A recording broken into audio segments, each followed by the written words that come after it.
ఈత పండ్లు చూడండి, కలుషితం లేని పండ్లు చాలా రుచిగా ఉంటాయి. భూలోకంలో చాలా రుచులు ఉంటాయి, కానీ ఒక్క ఆదివారం ఆరాధన రుచి చాలా చాలా రుచిగా ఉంటుంది. కనుక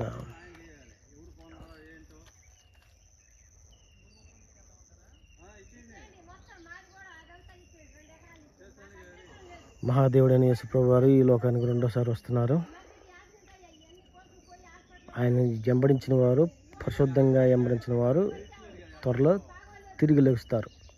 ఆయన తన సింహాసనమైన సీయోనుపురము పరలోకానికి తీసుకుని వెళ్తారు.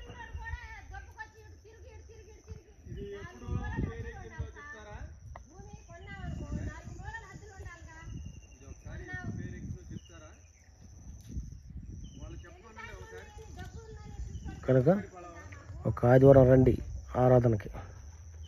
మహాదేవుడైన యేసుప్రభు వారి ఆరాధన రుచి చూడండి. లోకంలో చాలా రకరకాల ఆరాధనలు ఉన్నాయి, ఈ ఆరాధన రుచి చూడండి.